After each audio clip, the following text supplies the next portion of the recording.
Olá a todos, eu sou a Maria Petronilho e sejam bem-vindos ao podcast do P Superior, um projeto de literacia mediática do público que oferece anualmente 5.000 assinaturas a estudantes do ensino superior e que conta com o apoio da Fidelidade, Google, Porto Editora, IPG Media Brands, NTT Data, Fundação Inatel, Fundação Eugênio de Almeida, Visa Press e Full. Neste podcast vou conduzir a conversa com especialistas e profissionais que te podem ajudar a entrar no mercado de trabalho. Nos últimos meses visitámos universidades e politécnicos e falámos com jovens que nos transmitiram algumas dúvidas que hoje serão respondidas pelos convidados que já tenho aqui em estúdio. Henrique Sinsim, olá Henrique, boa tarde. O Henrique Sinsim é coordenador da área social e de desenvolvimento da Fundação Eugênio de Almeida e presidente da rede de incubadoras de inovação social. E também por Tiago Aires, olá Tiago, boa tarde. Tiago Aires, fundador da Associação Life Shaker e um dos impulsionadores do projeto Jobs Airport. Neste episódio vamos falar sobre trabalhar em causas sociais e empreendedorismo social. Para quem não está muito contextualizado com o tema, o que é isto do empreendedorismo social e da inovação social, Henrique? Olá, boa tarde. Primeiro agradecer o convite, é um gosto estar aqui convosco. Obrigada. De uma forma muito simples, e para quem nos está a ouvir, o empreendedorismo social é o processo de procura de novas soluções para os problemas que temos, para os problemas sociais que temos. Os problemas são diversos na área da infância, na área do envelhecimento, na área da demografia, na área ambiental.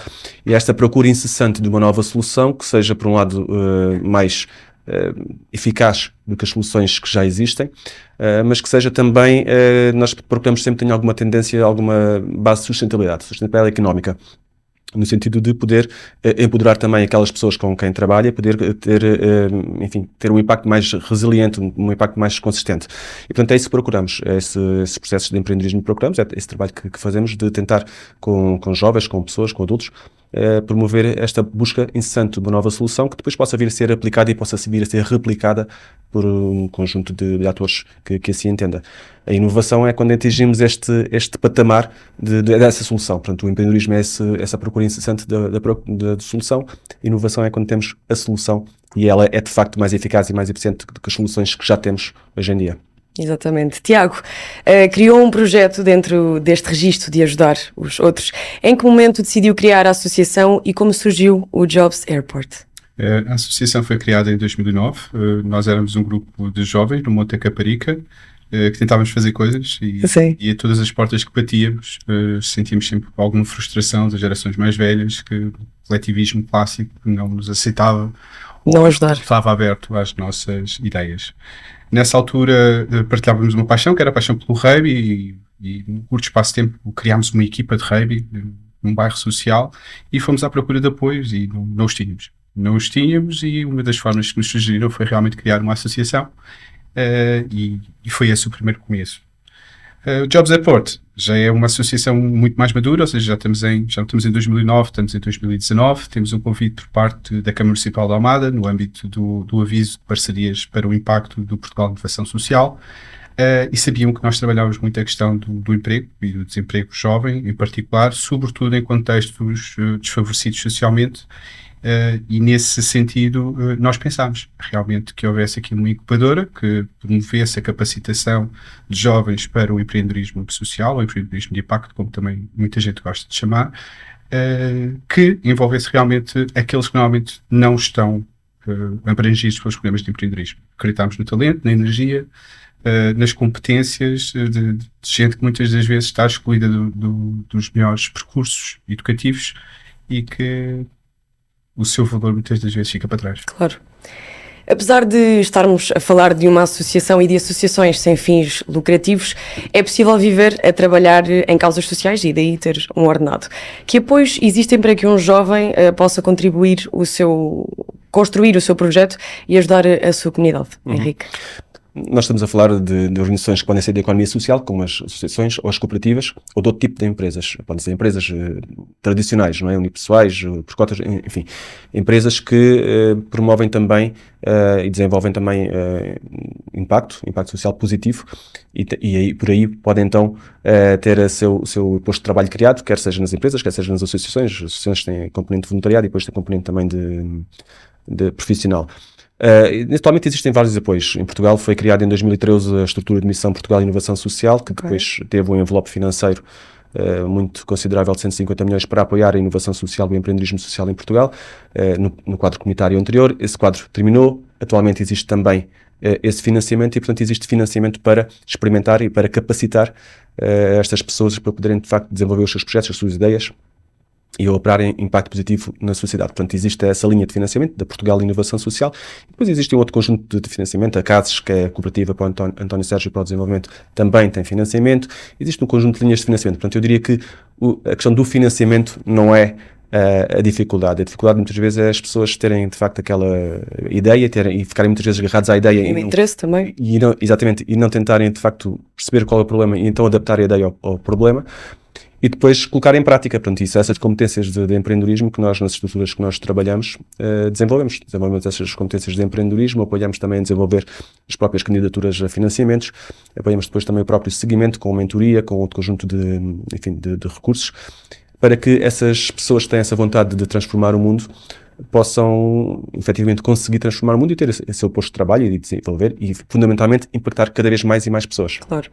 Posto isto e um bocadinho da explicação do que fazemos aqui, como referi no início, nos últimos meses o podcast O Peso Superior visitou várias instituições de ensino superior para escutar as preocupações dos jovens. E temos aqui uma questão, que é a da Maria. Os nervos se comprometem a contratação, ou a pessoa estar nervosa no momento da entrevista, se intervir com a contratação ou não. Os nervos comprometem uma contratação e acrescentaria também, se um candidato vos chega demasiado nervoso a uma entrevista, desistem dele, avaliam no pior. Como é que acham, como é que as pessoas gerem os nervos quando alguém chega a vocês? Uhum. Da nossa parte, temos a avaliação curricular, obviamente, depois temos uma conversa, e os nervos muitas vezes não quer dizer nada. Pode ser uma simples casualidade de contexto, claro, naquele dia, pode haver outras questões. Muitas vezes, quando estamos nessa conversa, muitas vezes percebemos também o percurso que a pessoa fez, e se tem as competências que nós queremos, competências de empreender, competências de participação cívica, se tem conhecimento daquilo que é o contexto regional, como é que tem o posicionamento. Portanto, os nervos são apenas uma questão, mas não é por aí seguramente que vamos, até porque os nervos também representam a responsabilidade. Exato. Portanto, as pessoas, quando estão nervosas, é porque sentem o peso da responsabilidade, claro, e por isso estão a dar o melhor de si. Portanto, não é por aí que as pessoas serão melhor ou pior avaliadas. Obviamente que os nervos descontrolados não dá jeito. Claro, exatamente. Tiago, em relação a este nervosismo, quando chegam a vocês? Eu não sou especialista em gestão de recursos humanos, mas fui treinador de rugby e se calhar deixo aqui um mote, né, que é cabeça fria e coração quente. Exatamente. Se eu sentir, temos aqui outra pergunta de um estudante, que é, se eu sentir que a comunidade junto de mim tem uma necessidade e que ainda nenhuma organização responde, como poderei ajudar a resolver e a quem é que me devo dirigir? Tiago. Se já fez o primeiro passo e um passo mais importante, que é avaliar quem são os atores no território e quais são as respostas que esses atores estão a dar, temos aqui se calhar o perfil do empreendedor social emergente. Daria aqui em complementaridade também ao que o Henrique disse de algumas soluções que realmente existem de financiamento, existem também outras micro-soluções de fácil acesso em que um jovem pode desenvolver a candidatura sozinho. Estou a falar de alguns dos programas que são promovidos pelo Instituto Português do Desporto e da Juventude, em particular o Programa de Ocupação de Tempos Livres, que é um programa que durante um período de 2 a 3 meses um jovem pode receber uma bolsa para fazer dentro de uma organização como a nossa o seu próprio projeto. É uma forma interessante e que tem também algum retorno económico de colocarem à prova, muitas das vezes, a ideia, desenvolverem o protótipo ou eventualmente avançarem para o piloto. Existe também na área ambiental do Instituto Português do Desporto e da Juventude um programa que é o Voluntariado de Jovens para a Natureza e Florestas, que já trabalha com programas em que o jovem tem que gerir e tem também que alocar uma bolsa a outros jovens, mas são programas que já chegam a uns volumes financeiros interessantes para se realmente fazer a transformação numa comunidade sem ter também o peso e toda a burocracia do que é uma candidatura a um financiamento, claro, por exemplo, igual ao da Portugal Inovação Social. Faço também publicidade aqui à Agência Nacional Erasmus+. Normalmente os jovens universitários estão habituados ao Erasmus muito dirigido para a área da educação. Existe também um Erasmus dirigido para a área da juventude, Exatamente. que promove oportunidades com fins de aprendizagem por toda a Europa, em que os custos de alimentação e as viagens normalmente são reembolsáveis na totalidade, e além de uma oportunidade de networking e realmente desenvolverem competências, este tipo de programas também tem, em particular pelo Corpo Europeu de Solidariedade, uma linha de financiamento que permite desenvolver projetos até um ano, que podem ir até 10 mil euros. E das coisas boas e que eu admiro nesta linha é que favorecem projetos que genuinamente são escritos pelos atores que pretendem desenvolver os projetos. E tenho essa experiência de eu próprio, que tenho alguma experiência em candidatura, de ir apoiar na construção de candidaturas e as candidaturas serem mal avaliadas, ou Sim. mais peso, e de repente, numa linguagem muito mais próxima do que é a linguagem do próprio jovem e das necessidades que ele vivencia e dos interesses que ele tem, ver candidaturas muito bem avaliadas e que permitem realmente aqui se calhar um primeiro passo para o empreendedor Para estas ideias. social conseguir começar. Exatamente. Outra pergunta de outro estudante, e Tiago, dirijo a ti, que tipos de projetos já têm as vossas organizações e como é que eles têm ajudado as comunidades? É um histórico de mais de 100 projetos ao longo dos últimos 10 anos, mas em particular destaco aqueles que me apaixonam hoje. Falo do Music Sounds Better With You, um projeto que teve no início da associação a sua base, que era a criação de um estúdio musical gratuito onde toda a gente pudesse conseguir gravar de forma profissional. Isto foi em 2009 e demorámos cerca de 13 anos para conseguir garantir que esse estúdio existia, com base no Orçamento Participativo Jovem da Câmara Municipal de Almada, em que vencemos com uma larga maioria. E hoje em dia, no Conselho de Almada, qualquer jovem pode usufruir de condições técnicas de topo, não tendo que pagar por isso. Ou seja, na área do empreendedorismo cultural, para mim é fantástico. São mais de 200 participantes ao longo desde dia 13 de novembro de 2022 e que possibilita que realmente o movimento cultural da própria cidade continue animado. Estamos também a trabalhar num projeto que é a Quinta Linda, que faz parte de uma empresa familiar belga-alemã que se instalou no território do Monte da Caparica e que cedeu uma parte da sua propriedade para o desenvolvimento de práticas de agricultura regenerativa e de permacultura, e estamos a conseguir formar as novas gerações, criar mercado e também empregar jovens, ao mesmo tempo que salvamos o mundo. Exatamente, muito bem. Henrique, também para si, portanto, a Fundação Eugénio de Almeida, como é que tem ajudado as comunidades? Bem, nós temos uma intervenção muito ampla. Temos área social, cultural e educativa. Na área educativa temos um serviço educativo que vai às escolas fazer um conjunto de ações de promoção da cultura, de empreendedorismo, de voluntariado, enfim, um conjunto de ações que desenvolvemos nas escolas diariamente. Impactamos muitos miúdos do ensino secundário, mas também das escolas mais novas.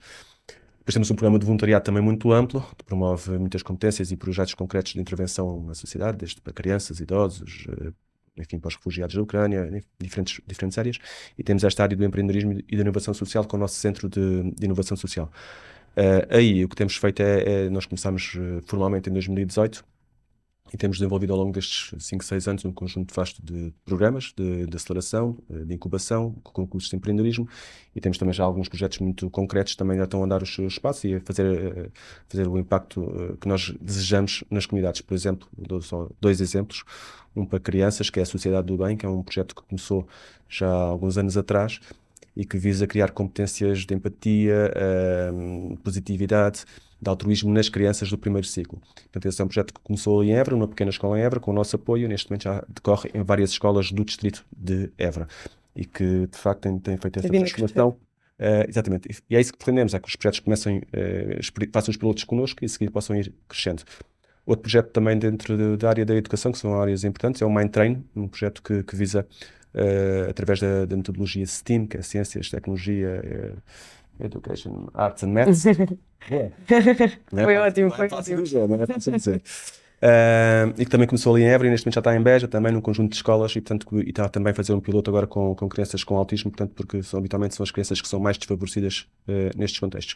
E para idosos, e para terminar, que é um problema que nós temos no nosso território, que é o envelhecimento das comunidades, não é? Tem cada vez a ter mais envelhecimento.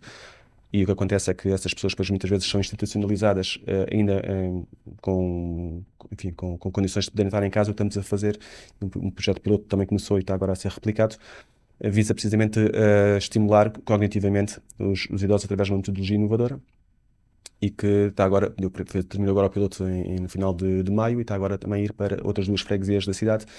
E, portanto, é isto que tentamos fazer, é apoiar os pilotos, desenvolver ideias, experimentar e a seguir que possam ser replicados e que possam seguir o seu curso, tendo a sua sustentabilidade económica. Portanto, todos estes projetos têm uma forte componente de sustentabilidade económica, em que nós podemos dizer que é do estilo Robin Hood, não é? Porque tentamos que aqueles que podem pagar mais um pouco, depois sustentem o custo daqueles que não podem pagar, dos custos sociais, e as coisas estão a ser implementadas e estão a correr bem. Infelizmente temos cerca de 40 projetos atualmente que estamos a apoiar no dia-a-dia, e as coisas estão a correr bem e estou seguro que mais projetos irão operar impacto positivo na nossa sociedade. Ótimo. Mais direcionado para quem quer trabalhar com vocês e com as vossas organizações, temos uma questão de outra jovem. Mas perguntaria se ia trabalhar, por exemplo, aos fins de semana, que é uma coisa que acontece muito no mundo da arquitetura. Que é a Ana Beatriz, e pergunta se trabalham ao fim de semana. Portanto, também, se me permitem, aproveito até para ir mais longe e perguntar se existem horários flexíveis e se é possível teletrabalho ou trabalho remoto na área. Tiago? Temos algum trabalho de assistência direta em alguns dos nossos projetos que é impossível não ter um horário definido. Claro. Mas contemplamos sempre o teletrabalho e a flexibilidade de horário em relação aos nossos colaboradores e colaboradoras. Eu, em particular, adoro trabalhar ao fim de semana. Acho que é muito mais produtivo porque há menos movimento dentro da organização. Sim. Mas não aconselho nem recomendo. Henrique? Eu trabalho quando é preciso trabalhar, e se é preciso trabalhar ao fim de semana, trabalho ao fim de semana sem problemas nenhums. Como também trabalho fora de horário. Eu respeito muito, e fundamentalmente, por exemplo, para a minha equipa, respeito muito os tempos laborais. Acho que é importante as pessoas terem a sua vida organizada com as questões familiares, pessoais, enfim, aquilo que entenderem. Obviamente que trabalhamos quando é preciso trabalhar. Se trabalhamos fim de semana, trabalhamos fim de semana tranquilamente, mais tarde, tudo bem, tranquilo, não há questões. Acho que a flexibilidade do horário, acho que é uma coisa, e esta conciliação da vida familiar e profissional, acho que são temas muito importantes e acho que devem ser valorizados. Cada vez mais. A flexibilidade do horário. Esses horários rígidos acho que são muito importantes em funções de turnos, por exemplo. Tudo o que tem a ver com turnos é muito importante garantir que saem às 8 para entrarem outros às 8, não é? Tudo o que seja um bocadinho fora disso, tem que ser flexibilidade, até porque a vida hoje em dia tem muitas dinâmicas e é importante muitas vezes estar atento a essas dinâmicas, aproveitar as oportunidades. Às vezes falamos de financiamentos, muitas vezes os prazos são muito curtos, é importante preparar e ajudar a preparar as candidaturas em prazos muito curtos e trabalha-se mais com períodos maiores, e noutros tempos em que a coisa está mais tranquila, as pessoas podem sair um bocadinho mais cedo porque precisam de ir a qualquer lado. Portanto, eu acho que essa flexibilidade e esse bom senso é importante, sim, sempre com responsabilidade, claro. Claro. Antes de terminarmos, e para os jovens ficarem a conhecer aqui um pouco mais destes nossos convidados, vamos a um joguinho. De 2 hipóteses, escolhem uma e pode começar, por exemplo, o Henrique, e seguimos com a resposta do Tiago. 9 às 5 ou isento de horário? Isento de horário, completamente. Tiago? Isento de horário. Presencial ou remoto? Eu gosto mais do presencial. Presencial. Estágio curricular ou estágio profissional? Acho que ambos são importantes. Curricular. Por alguma razão? Acho que eu fiz demasiados estágios curriculares e aprendi muito mais do que no profissional sobre isso. Certo. Referenciação ou experiência? Mais pela experiência, mas a referenciação quando vem de pessoas, enfim, que nós temos muita credibilidade também é bastante importante. Referenciação. Referências no primeiro trabalho, sim ou não? Sim. Sim. Carta de apresentação necessária ou dispensável? Claramente necessária. Fundamental. LinkedIn ou currículo? LinkedIn e currículo. Entrevista. Exatamente. Vida pessoal ou vida profissional? Conciliação. Pessoal. Abrir candidaturas ou procurar o perfil? Para vocês. Abrir candidaturas. Procurar o perfil. E acho que estamos por aí. Muito obrigada a ambos por terem estado connosco e ajudado a responder às questões que os jovens também vos fizeram. Chegou ao fim o episódio deste podcast do Peso Superior. Podem descobrir mais sobre o projeto e sobre este podcast em público.pt/Peso Superior. Obrigada por assistirem e até à próxima. E obrigada a vocês também, Obrigado, Henrique Maria. e Tiago. Obrigado a nós. Obrigada por terem estado Até à próxima. aqui comigo. Obrigado.